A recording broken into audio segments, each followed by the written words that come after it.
Middle school is where things get louder, faster, and more complicated. Bigger buildings, more teachers, higher expectations, more pressure. And for many families, especially those navigating special education, it's also where confidence begins to crack. Parents walk into middle school thinking, I knew how to do elementary school, but I don't know how to do this. So today, I want to tell you something that might sound simple, but is actually radical. You are still the expert on your child. Not the school, not the system, not the paperwork, you. One of the most powerful tools you have is something most parents don't realize they're allowed to do: meet before the school year even begins. That meeting doesn't have to be formal. It doesn't need legal language, it just needs you. Bring photos, show short videos, share who your child is outside of school. Because strengths are not just extras, they are navigation tools. They are often the very things that help children move through their challenges.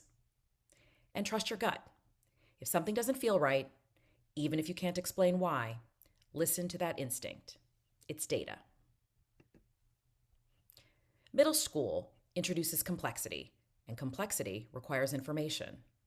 That means connecting with parent groups, learning from trusted nonprofits and state education resources, attending district information sessions, and finally, touring classrooms, not just for programs, but for accessibility. Ask yourself, can my child move through this space independently? Is this environment set up for success or just survival? In elementary school, communication often flows through one main teacher.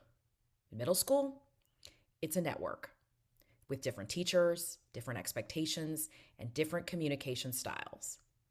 That's why your communication can't be assumed. It has to be designed.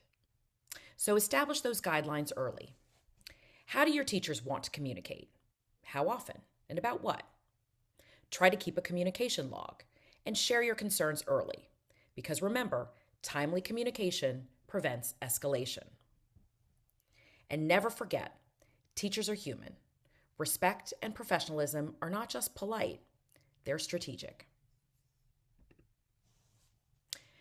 Just as education is about more than academics, academics are about more than grades.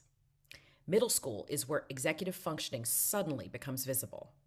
Turning in homework, managing multiple classes, getting from place to place on time with the right materials. Sometimes what a child needs is not homework help, but skill acquisition. So be explicit about that. Finally, middle school is where self-advocacy begins. Your child needs to understand what an IEP or a 504 plan is and how does that apply to them. They should also know how to ask for help because self-advocacy doesn't magically appear in high school. It's taught right here in middle school and sometimes even earlier. And remember, even though we're older, you still have to keep an eye on behavior. When a child says, I don't want to go to school, or starts avoiding behaviors, activities, that's not defiance. That's communication. Behavior changes often signal anxiety, like changes in sleep, changes in appetite, irritability, tearfulness. Just remember that your response isn't to punish, it is to validate, plus add confidence. I hear you. I know you can handle this. It's also okay to say, I don't know.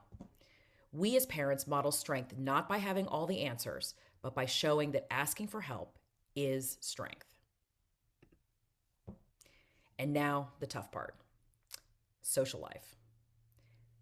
Middle school social dynamics change overnight. Bigger groups, more unstructured time, unsupervised time, and online interactions that are layered onto real world ones. This all means that parents need to think intentionally about distress tolerance, recovery after conflict, and especially what makes a safe friend. So as a parent, how do I do that? Easy. You ask first. Don't jump to conclusions. Be your child's ally. And remember, nothing productive happens when emotions are at their peak. Sometimes, again, the most powerful response is, I'm figuring this out too. So, how does my middle school IEP differ from my elementary school one? Preparation is still key. Before that IEP meeting, remember to ask yourself, what are my child's biggest strengths? Where does my child struggle most? And is my child making meaningful progress? Because progress is not just academic, it's social, behavioral, and emotional. Keep that idea of progress in mind, academic, behavioral, social, emotional, as you think about your child's goals. Good goals are clear, measurable, strength-based, and ambitious, but realistic. And whenever possible, your child's voice belongs in that room. Finally, middle school is not about perfection. It's about building systems, skills, and confidence together. The system may be complex.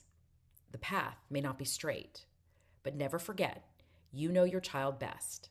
And that knowledge, when shared, supported, and trusted, changes everything. Thank you.